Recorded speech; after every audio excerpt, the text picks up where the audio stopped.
फैलाया जा रहा है, इसलिए कुछ बातों को स्पष्ट करना यहां आवश्यक हो जाता है। ईपीएफओ फॉर्म के साथ जो फॉर्मेट संलग्न है, बहुत सोच समझकर ईपीएफओ अधिकारियों के साथ बैठक करके तैयार किया गया है।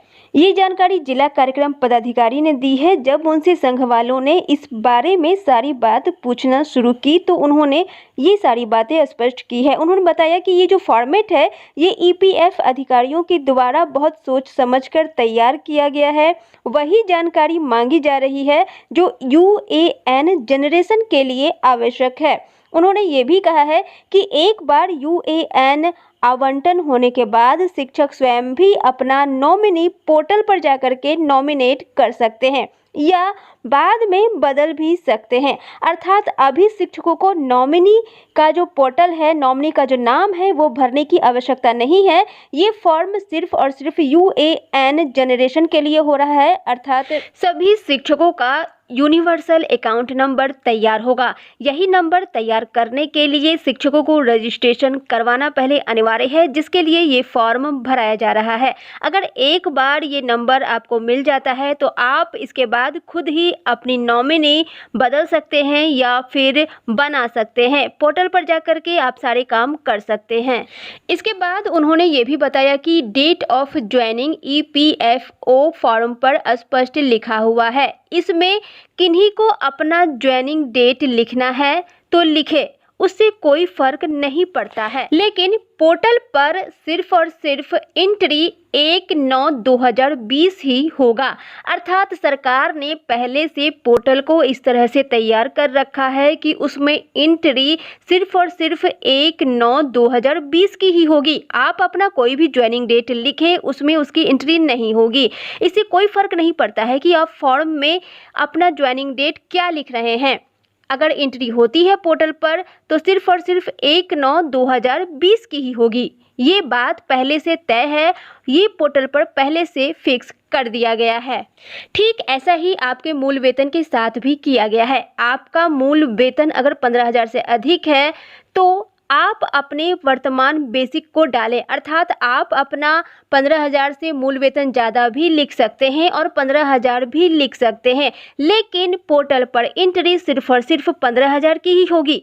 ये सारी बातें पोर्टल पर फिक्स कर दी गई है। सरकार ने जो नियम बनाया है उसके अनुसार पोर्टल तैयार किया है और वहाँ पर ये सारी बातें फिक्स है और उसी को लेकर के ये फॉर्म तैयार किया गया है और आपसे मांगा जा रहा है। अगर आप इसमें अपना मूल वेतन 15,000 से ज़्यादा भरते भी हैं तो वहाँ पर उसकी एंट्री नहीं होगी, सिर्फ और सिर्फ 15,000 ही पोर्टल पर भरा जाएगा।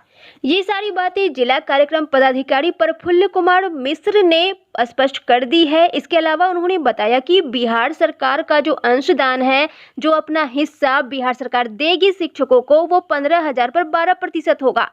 सरकार इससे ज़्यादा नहीं बढ़ाएगी।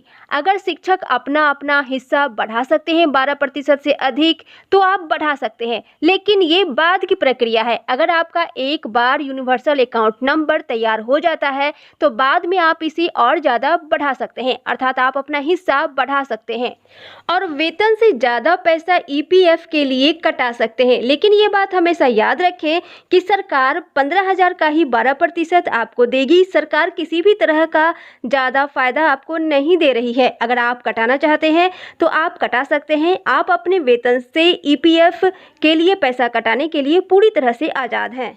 तो यहाँ पर जिला कार्यक्रम पदाधिकारी प्रफुल्ल कुमार मिश्र ने यह स्पष्ट कर दिया है कि आप कोई भी फॉर्म भरे, कोई फर्क नहीं पड़ता है, लेकिन सरकारी दस्तावेज में गलत सूचना अंकित करना एक प्रकार का दंडनीय अपराध है। ये बातें पेपर में भी स्पष्ट हो चुकी हैं। इसके साथ ही शिक्षक नेता बंशीधर ब्रजवासी जी और प्रदीप कुमार पप्पू जी ने भी मांग की है कि जल्द से जल्द ईपीएफ के फॉर्म को सुधारा जाए और उसमें जो गलती आ रही है उस गलती को हटा करके दूसरा फॉर्म निकाला जाए।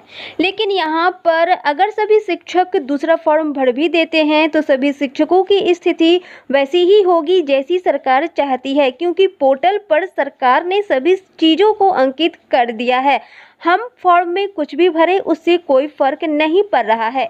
बिहार सरकार ने जो ईपीएफ का चक्रव्यूह रचा है उसमें सारी चीज़ें फिक्स है।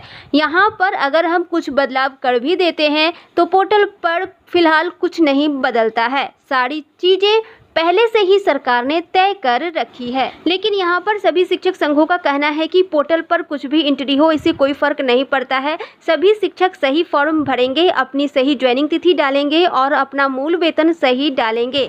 इसके लिए बंशीधर ब्रजवासी जी ने ईपीएफ कार्यालय पर प्रदर्शन भी किया और अलग से आवेदन फॉर्म जो है ईपीएफ का निकालने की मांग भी की है। उन्होंने कहा है कि ईपीएफ फॉर्म जो शिक्षकों के लिए निकाला जा रहा है वो दूसरा फॉर्म निकाला जाए, जिसमें सभी शिक्षक अपनी ज्वाइनिंग तिथि और ईपीएफ की ज्वाइनिंग तिथि अलग अलग भर सके। प्रदीप कुमार पप्पू जी ने भी इसकी मांग की है। आज की खबरों में बस इतना है। शिक्षक संबंधी सभी प्रकार की खबरों के लिए चैनल को सब्सक्राइब करें। अगर आपको ये वीडियो पसंद आया है तो वीडियो को लाइक एवं शेयर करें। वीडियो देखने के लिए बहुत बहुत धन्यवाद।